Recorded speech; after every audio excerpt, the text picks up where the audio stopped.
Well, appreciate you guys coming back from lunch to hear more about fiber and also the support of the ILSI fiber or carbohydrate committee for this session. So, have we made any progress? So in 300 BC, it was stated that fiber was good for us. So it seems like, okay, is that where we're at? Do we know any more?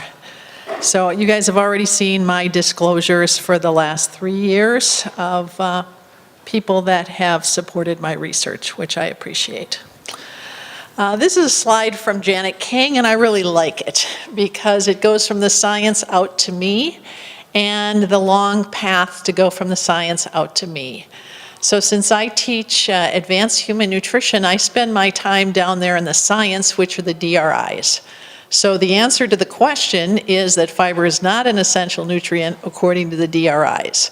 So you can vote any way you want, but the bag is wrong if you go with the official, this is US and Canadian guidelines. So let's, I don't want to insult my people from around the world that are here, but the dietary reference intakes in the US are what we have to base our science on. What are our nutrient requirements? Fiber doesn't quite fit the way vitamins, minerals, proteins, and other essential nutrients do. But that's just one learning that we have of what do we recommend to people and how do we set dietary standards. So as you move across here, you have the Dietary Guidelines Advisory Committee report.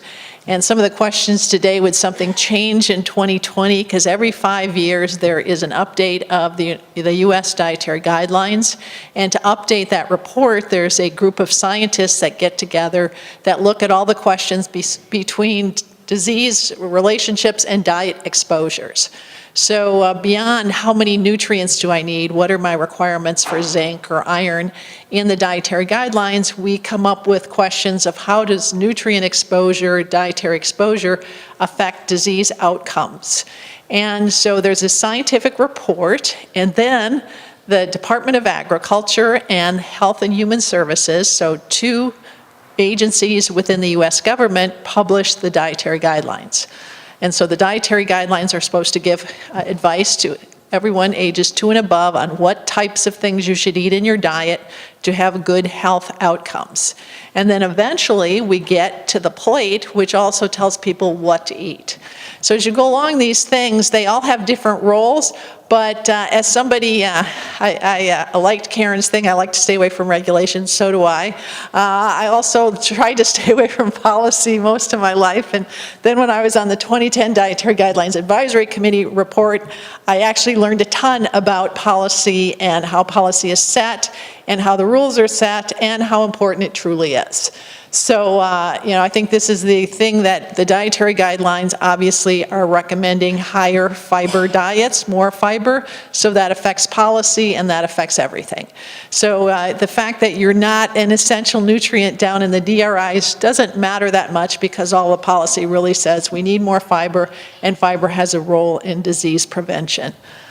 So I like to talk about what can we agree on, and we can agree on a ton. Fiber is a marker of a healthy diet. Whole grains, fruits, vegetables, legumes, across the world, nobody's going to argue. And, compared to any other nutrient, you get up and talk about fiber, go talk about added sugar sometime, and wear your bulletproof vest. But fiber, people really don't hate you when you're promoting fiber because the foods that are high in fiber are universally promoted. If you look at some of our health benefits from eating dietary patterns, different types of foods, these foods have some health benefits. So yeah, whole grains, we're not going to argue, fruits, vegetables, legumes, these products all are also sources of fiber. So if you start arguing, and this is often people say, well, who are you working for today, whole grains or fiber? And it's like, we're on the same team. Whole grains is our biggest source of fiber, and therefore, when whole grains are protective, it's the same data we use, the same prospective studies to show whole grains are protected that show fiber is protected. So it's the same message. Nobody needs to argue, we're all good here. It's just, are we going to talk about a component fiber that we can measure and have on the nutrition facts panel, or are we going to talk more about a dietary pattern, a specific food? It's going to get to the same place. I think the problem fiber has is it doesn't get digested and absorbed in a normal way. So it's kind of a concept which is hard for people to think about. So most people don't know, even though you'd think, well, probably most people know you eat a food and eventually some of it comes out the other end, but where does the fiber go and what happens to it? Most people don't really appreciate that. So it's a concept, carbohydrates and lignin that escape digestion in the upper digestive tract, but may be fermented in the gut. So it's really hard to kind of get a handle on that and measure it in a human, obviously. And also this, we've talked about fermentation can be extensive or it can be really limited.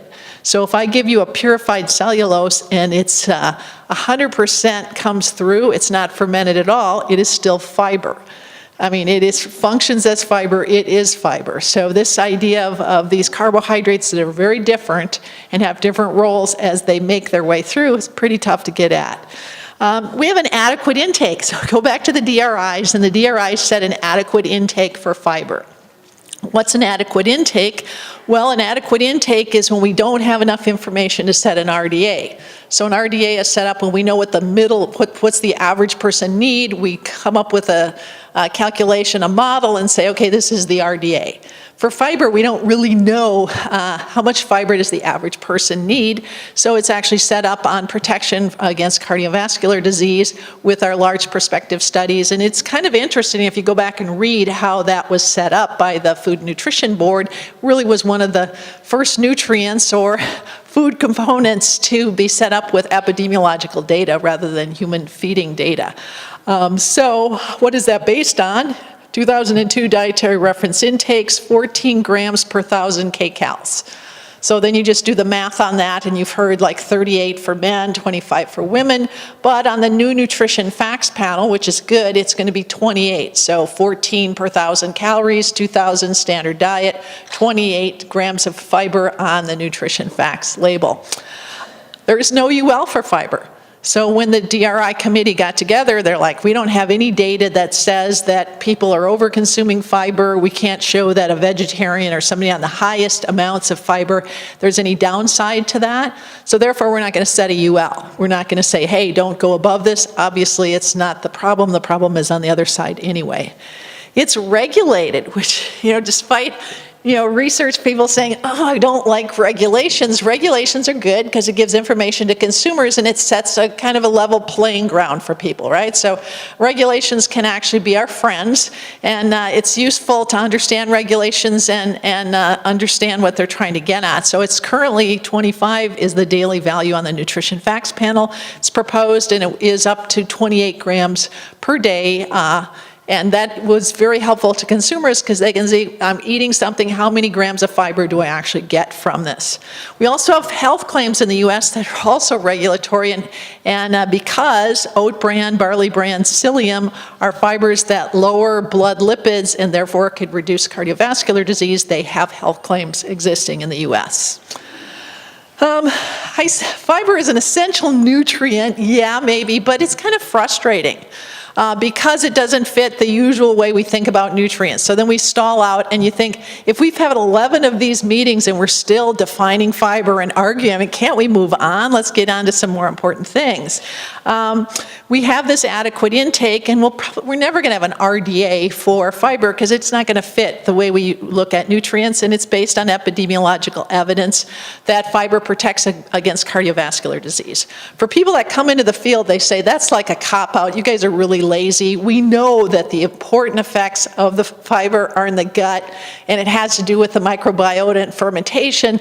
So why don't you set it based on that? Well, because the data is not as strong, and we don't have large prospective studies where we have fecal samples or epi studies that actually collect fecal samples and look at microbiota.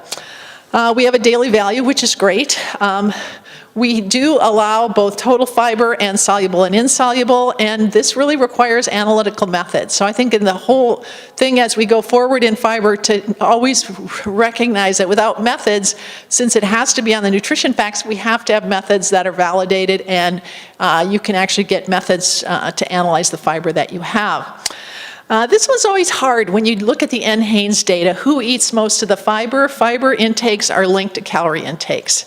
And the question today about white bread, and in the NHANES data set that usually white bread and white potatoes are the big fiber sources. And, you know, I'm a dietitian. It's like, oh, that's really hard to say. And then people look at us and like, boy, you idiots, can't you guys do better? I mean, how can that be their big fiber source? Because that's what people actually eat. That's what they report eating in the NHANES data set. So therefore, maybe 1 to 2 grams a day, it adds up to significant fiber sources. So people, as we tell them to eat less fiber, or eat less calories, we're also telling them to eat less fiber. And there's no question around that the people, you know, and go look at the recommendations based on API. Why do we recommend 38 grams for men and 25 for women? It's just a calorie upscale. That's how those were calculated. And if you go into the kid recommendations, they're completely messed up because you have 19 grams for a little kid, which doesn't make any sense at all. Absolutely is wrong. Nutrient of concern. People, at best, in the U.S. only consume 14, 15 grams per day, so there's lots of opportunity to get fiber in the diet, promote fiber, improve diets to get more fiber in.